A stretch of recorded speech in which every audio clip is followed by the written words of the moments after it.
ମୁଁ ଦେବାଶିଷ ବାରିକ ପହଙ୍ଗା ଗ୍ରାମ ପଞ୍ଚାୟତ। ଆଜି ମୁଁ ଜୁଆଁ ଗାଁକୁ ନାଇଟ୍ ଟୁର୍ଣ୍ଣାମେଣ୍ଟ ଯେଉଁ ଅର୍ଗାନାଇଜ୍ କରୁଛନ୍ତି ରଞ୍ଜନ ବାବୁ, ସେଇଠି ଅତିଥି ଭାବରେ ଆସିଥିଲି। ଏଇ ନାଇଟ୍ ଟୁର୍ଣ୍ଣାମେଣ୍ଟ ମୋତେ ଦେଖିକି ଲାଗୁଛି 22 ପଞ୍ଚାୟତରେ ଯେଉଁ ଟୁର୍ଣ୍ଣାମେଣ୍ଟ ତା'ର ସବୁଠୁ ସୁନ୍ଦର ଟୁର୍ଣ୍ଣାମେଣ୍ଟ ରଞ୍ଜନ ବାବୁ କରୁଛନ୍ତି। ଏଠି ଲାଇଭ୍ ଷ୍ଟ୍ରିମ୍ର ଫ୍ୟାସିଲିଟି ବି ଅଛି, ସେଇଟା ସବୁଠୁ ନିଆରା ଜିନିଷ କି ଲାଇଭ୍ ଏଠି ହେଉଛି। ଆଉ ଏଠି ଥିବା ଭଲେଣ୍ଟିୟରମାନଙ୍କୁ ବି ବିଶେଷ ଧନ୍ୟବାଦ।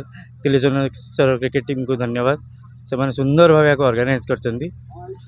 ରଞ୍ଜନ ବାବୁଙ୍କ ଯୋଗୁଁ ଏଇଟା ସମ୍ଭବପର ହେଇପାରିଛି, ବିଶେଷ ଧନ୍ୟବାଦ ରଞ୍ଜନ ବାବୁ। ମୁଁ ମାନସ ରଞ୍ଜନ ବାରିକ। ମୁଁ ଏଇ ଜୁଆଙ୍ଗ ସ୍କୁଲରେ ଶିକ୍ଷକ ଥିଲି, ବର୍ତ୍ତମାନ ମୁଁ ଶିକ୍ଷକତା କରୁଛି। ରଞ୍ଜନ ମୋର ଛାତ୍ର।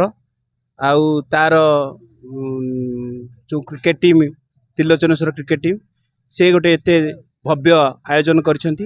ଏଭଳି ଏକ ନାଇଟ୍ ଟୁର୍ଣ୍ଣାମେଣ୍ଟ ଆମ ଏ 22 ମୌଜାରେ କୌଣସି ଜାଗାରେ ହେଇନି, ଯେଉଁଟାକି କଟକ ଜିଲ୍ଲାର ବିଭିନ୍ନ ଦକ୍ଷ ଟିମ୍ ମାନେ ଏଠି ଆସି କ୍ରୀଡ଼ା ପ୍ରଦର୍ଶନ କରୁଛନ୍ତି। କାଲି ବି ଖେଳ ହେଇଥିଲା, 8ଟା ଟିମ୍ ଆସି ଖେଳିଥିଲେ, ଆଜି ବି 8ଟା ଟିମ୍ ଖେଳୁଛନ୍ତି। ଏତେ ବଡ଼ ଆୟୋଜନ, ଏତେ ଲାଇଟ୍, ପୁଣି ଥାର୍ଡ଼ ଅମ୍ପାୟାର, ଲାଇଭ୍ ଚାଲିବା, ଟିଭିରେ ଚାଲିବା, ଏସବୁ ଜିନିଷ ଆଗାମୀ ଯୁବପିଢ଼ିକି ନିଶ୍ଚିତ ଭାବରେ ପ୍ରେରଣା ଦେଉଛି। ଏବଂ ଏଇଠୁ ପିଲାମାନେ ଖେଳି ନିଶ୍ଚିତ ଭାବରେ ଆଗକୁ ଯିବେ ଏବଂ କ୍ରୀଡ଼ା କ୍ଷେତ୍ରରେ ସେମାନେ ନାଁ କରିବେ।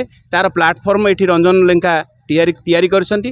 ଖାଲି ଯେ କ୍ରୀଡ଼ା କ୍ଷେତ୍ର ନୁହଁ, ସମାଜ ସେବା କ୍ଷେତ୍ରରେ, ବୃଦ୍ଧ ବୃଦ୍ଧାଙ୍କ ସେମାନଙ୍କ ପୂଜ୍ୟ ପୂଜାରେ, ସବୁ କ୍ଷେତ୍ରରେ, ସାଂସ୍କୃତିକ କ୍ଷେତ୍ରରେ ସବୁଥିରେ ତାଙ୍କର ଅବଦାନ ଅତୁଳନୀୟ।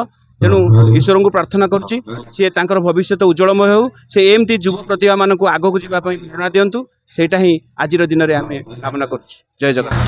ଆଜି ପ୍ରଥମେ ମୁଁ ଧନ୍ୟବାଦ ଦେବି ତ୍ରିଲୋଚନେଶ୍ୱର କ୍ରିକେଟ୍ କ୍ଲବ ଜୁଆଙ୍ଗ ଆଉ କ୍ଲବର ମେମ୍ବରମାନଙ୍କୁ।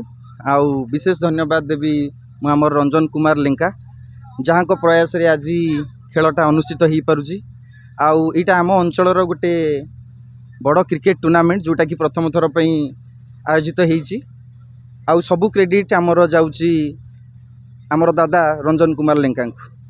ଅଞ୍ଚଳବାସୀ ବହୁତ ଉତ୍ସାହିତ, ଆଉ ବହୁ ସଂଖ୍ୟାରେ ଲୋକମାନେ ବି ଏଠି ଯୋଗଦାନ କରୁଛନ୍ତି। ଆଉ ଏଇଟା ରଞ୍ଜନ ଦାଦାଙ୍କର ଯେଉଁଟାକି ଖେଳ ପ୍ରତି ଭଲ ପାଇବାକୁ ଜନମାନସରେ ଶୋ କରୁଛି।